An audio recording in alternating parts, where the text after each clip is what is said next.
sarap namang damhin kapag nasa iyong piling.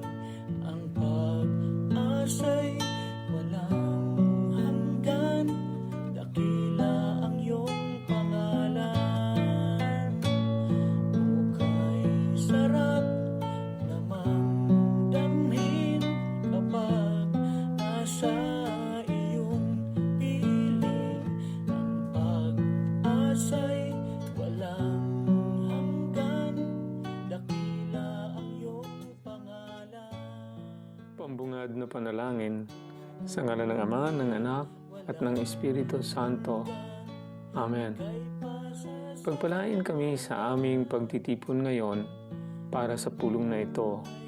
Gabayan mo ang aming isipan at puso upang kami ay magtrabaho para sa ikabubuti ng aming komunidad at tulungan ang lahat na iyong mga tao.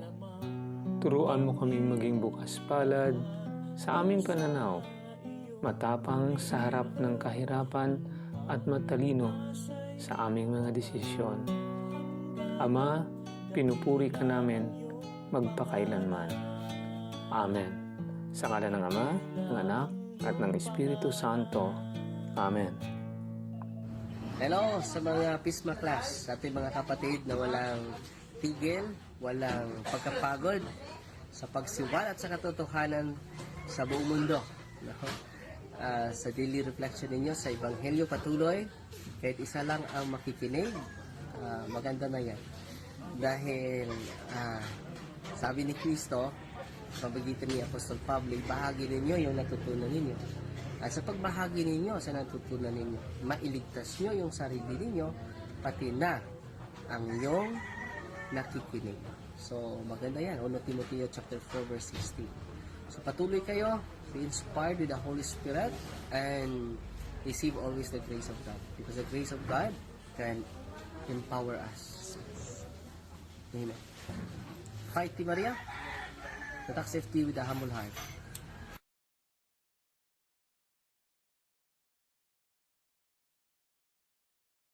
Praise to you, Lord Jesus Christ, King of endless glory. Praise to you, Lord Jesus Christ, King of endless glory.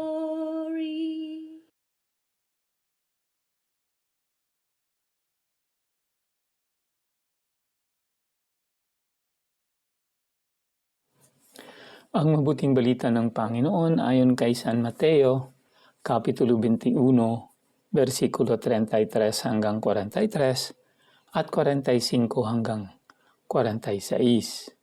Papuri sa iyo, Panginoon. Nung panahong iyon, sinabi ni Jesus sa mga punong saserdote at matatanda ng bayan, "Pakinggan ninyo ang isa pang talinhaga.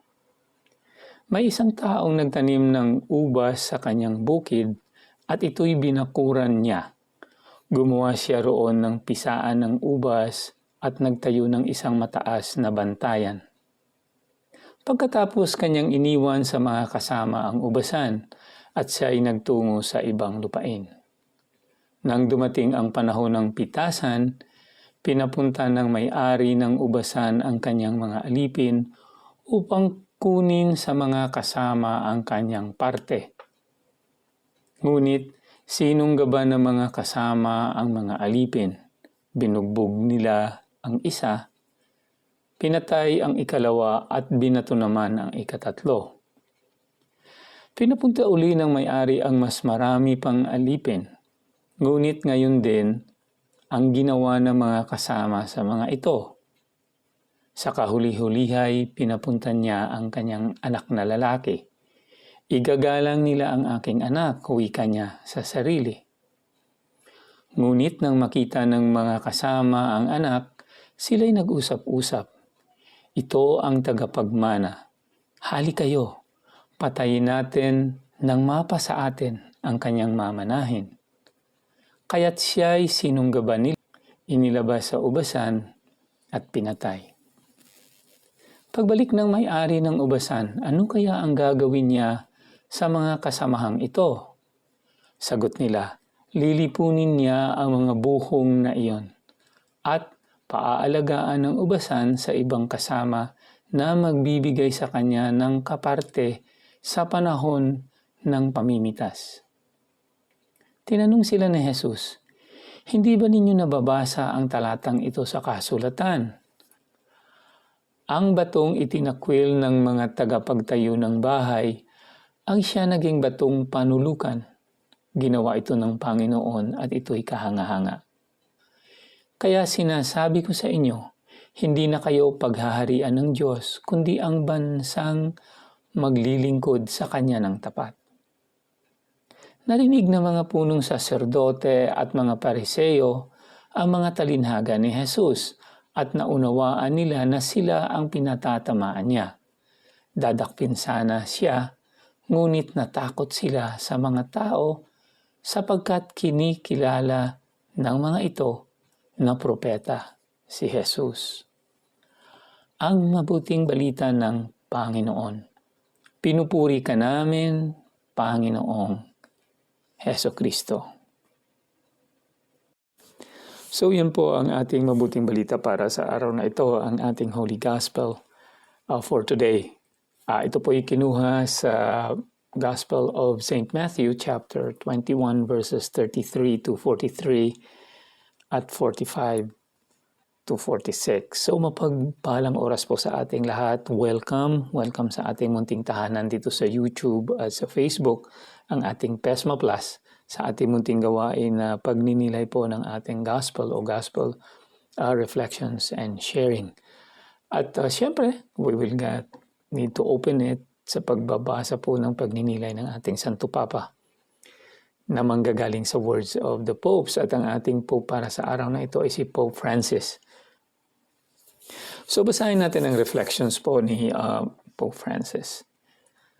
With this very harsh parable, Jesus confronts his interlocutors with their responsibility, and he does so with extreme clarity. But let us not think that this admonition applies only to those who rejected Jesus at that time. It applies to all times, including our own. Even today, God awaits the fruits of His vineyard from those who has sent to work in it, all of us. In any age, those who have authority, any authority, also in the church, in the people of God, may have tempted to work in their own interests instead of those of God. And Jesus says that true authority is when one performs service. It is in serving, not exploiting others. The vineyard is the Lord's, not ours. Authority is a service and is, as such, should be exercised for the good of all and for the dissemination of the gospel. Yan po ang napagagandang pagninilay ng ating Santo Papa ni Pope Francis, at ito po'y binasa niya sa kanyang Angelus noong 4th of October in the year of our Lord 2020.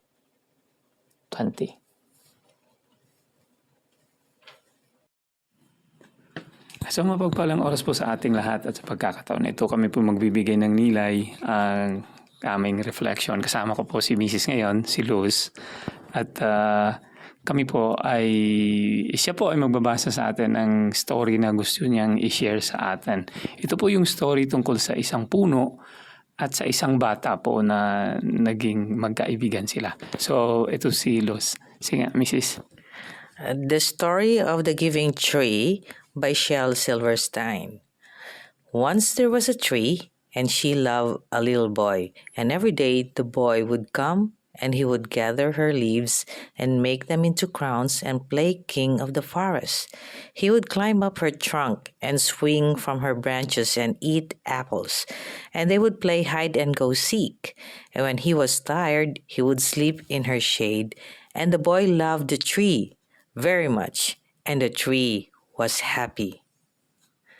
But in time went by, and the boy grew older. Teka lang. Ito, teenager na ito, di ba? Teenager na yung boy. Okay, sige, Mrs. Go. and the tree was often alone. Then one day, the boy came to the tree, and the tree said, "Come, boy, come and climb up my trunk and swing from my branches and eat apples and play in my shade and be happy." "I am too big to climb and play," said the boy. "I want to buy things and have fun. I want some money." "I'm sorry," said the tree, "but I have no money. I have only leaves and apples. Take my apples, boy, and sell them in the city. Then you will have money and you will be happy." And so the boy climbed up the tree and gathered her apples and carried them away. And the tree was happy. Ito, adult na ito yung naging, ng adult na yung lalaki. But the boy stayed away for a long time, and the tree was sad. And then one day, the boy came back, and the tree shook with joy, and she said, "Come, boy, climb up my trunk and swing from my branches and be happy." "I am too busy to climb trees," said the boy. "I want a house to keep me warm. I want a wife and I want children, and so I need a house. Can you give me a house?" "I have no house," said the tree. "The forest is my house, but you may cut off my branches and build a house. Then you will be happy." And so the boy cut off her branches and carried them away to build his house, and the tree was happy. So ngayon ito, naging professional na ito yung lalaki. Sige, tingnan nga natin. But the boy stayed away for a long time. And when he came back, the tree was so happy she could hardly speak. "Come, boy," she whispered, "come and play." "I am too old and sad to play," said the boy. "I want a boat that will take me far away from here. Can you give me a boat?" "Cut down my trunk and make a boat," said the tree. "Then you can sail away and be happy." So the boy cut down her trunk and made a boat and sailed away, and the tree was happy, but not really. So nung pinutol niya yung buong puno, yung tuod na lang yung natira, yung stump na lang yung natira. At umalis yung lalaki, and then bumalik siya nung matanda na siya. So tingnan natin ang conclusion ng story. And after a long time, the boy came back again. "I am sorry, boy," said the tree, "but I have nothing left to give you. My apples are gone." "My teeth are too weak for apples," said the boy. "My branches are gone," said the tree. "You cannot swing on them." "I am too old to swing on branches," said the boy. "My trunk is gone," said the tree. "You cannot climb."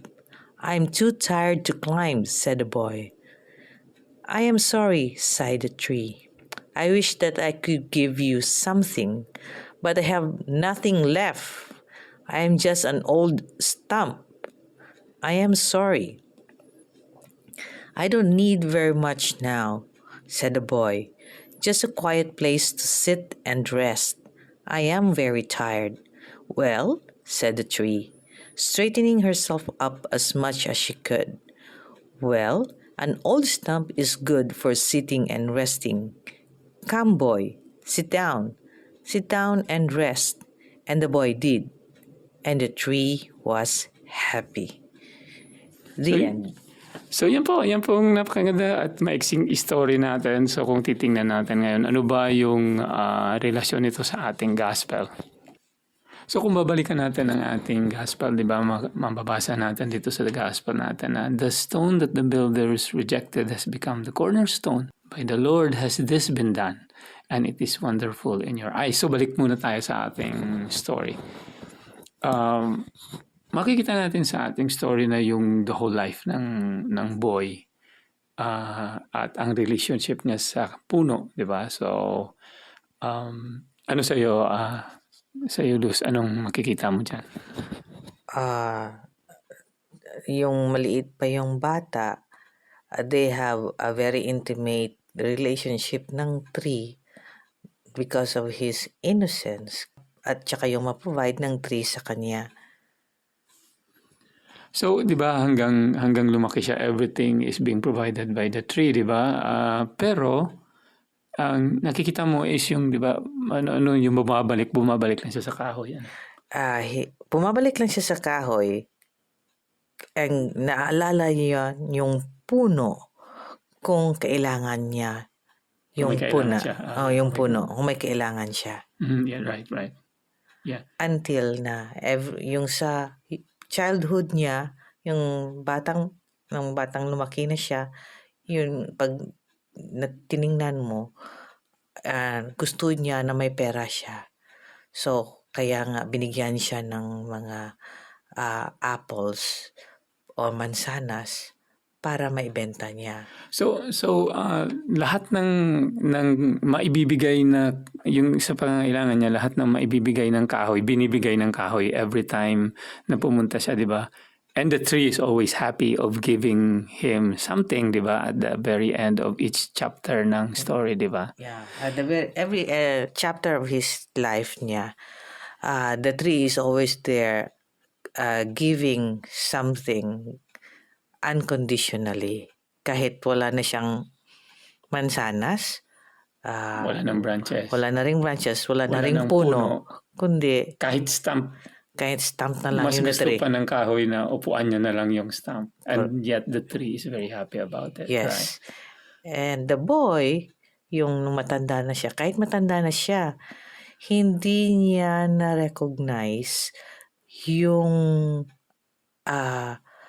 yung importance ng tree, kundi yung Sa life niya. Oo. kundi yung need niya lang. Right. So kung titingnan natin when we go back sa gospel, di ba? Kasi di ba yung the stone that's been rejected is the cornerstone. It not necessarily mean na itinapon niya yung kahoy, kundi na hindi niya talaga nakita yung importance ng stone na yun as a cornerstone, di ba? Na sa whole life niya, nandun yung kahoy na yun, always providing him with anything up to the very last ng maibibigay ng kahoy, ibinigay sa kanya, di ba? Oo, tama yun. Yeah, so napakaganda po ng ating story, and this simply sa atin din, sa ating buhay, di ba? Ang ating Panginoon never tired of giving. Sabi nga ni Luz, it's unconditional love, di ba? Yet we always see God when we need something. Palaging sinasabi ito ni Pesma Mayor na pag may problema tayo, God. Kahit si Pesma Romel, di ba? Pag hinulugan sila ng bomba, yung mga Hudyo, tatakbo ng sinagoga at Mesiyas palagi. Nandito na yung Misaya, hindi nila na-accept. At naalala nila kung may kailangan lang sila. Di ba? Tayo ganun din. Di ba? We always seek God kung may kailangan tayo. Pero we never see na in all part of our life, God is always there giving us what we need. Not what we want or not what we think we need. Sinabi ko nga last time sa pagninilay na binigay ko yung sinasabi sa amin ni Father S, yung kura paroko namin ni Father Simon, na God always answer our prayers. Ang problema lang sa atin is He always answer it sa need natin. Hindi sa ating gusto, kundi sa ating pangangailangan. So minsan, hindi yung ini-expect natin yung kanyang sagot. So we go back to the story. The boy never recognizes, sabi nga ni Luz, hindi niya nakita yung importance ng tree sa kanya. Nakita niya lang yung pwede niyang kunin sa kahoy, yung pwedeng ma-provide ng kahoy sa kanya. At yung kahoy naman provided him of everything. Mula sa leaves, sa kanyang bunga, sa kanyang sanga, sa kanyang puno, hanggang naging tuod na lang siya. At kahit tuod siya, sinabi niya sa tao, sa boy, pwede kang umupo sa akin. At nang inupuan siya ng tao, the tree was happy. So kahit upuan natin ng Panginoon, He will be happy. Sana nga ngayon Lent, makapunta nga tayo sa Kanya at makaupo sa Kanya. At sigurado siya ay matutuwa sa atin. Thank you so much po. Hanggang sa muli, ito'y si Rex. And Luz. Maraming salamat po. May God bless and keep us to Jesus Christ our Lord and Savior. Amen.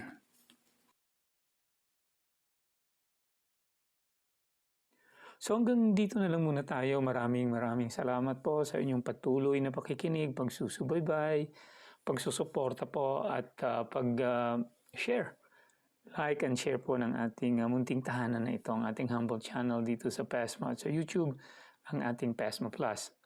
Ang ating pagninilay sa Ebanghelyo sa madaling araw dyan po sa Pilipinas o ang ating Gospel Reflections. Ito po ay ginagawa natin kada Wednesday, Friday, and Sunday.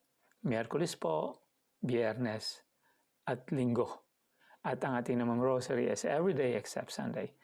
So again, thank you so much and may God bless and keep us through Jesus Christ our Lord and Savior. Ito naman po si Rex from Chicagoland. Hanggang dito na lang muna tayo. Hanggang sa muli po.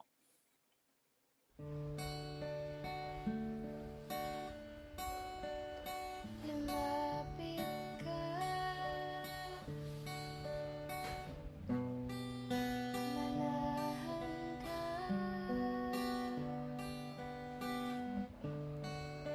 halina sa aking piling, tinatawagan ka, banal mong presensya, Espiritu, banal manahan ka, Espiritu, banal lumapit ka. Prayer for the indwelling of the Holy Spirit. In the name of the Father, and of the Son, and of the Holy Spirit. Amen. Holy Spirit, powerful consoler, sacred bond of the Father and the Son, hope of the afflicted, descend into my heart and establish in it your loving dominion. Enkindle in my tepid soul the fire of your love, so that I may be wholly subject to you. We believe that when you dwell in us, you also prepare a dwelling for the Father and the Son. Deign, therefore, to come to me, consoler of the abandoned souls and protector of the needy. Help the afflicted, strengthen the weak, and support the wavering. Come and purify me. Let no evil desire take possession of me. You love the humble and resist the proud. Come to me, glory of the living, and hope of the dying. Lead me by your grace, that I may always be pleasing to you. Amen. In the name of the Father, and of the Son, and of the Holy Spirit. Amen. Espiritu,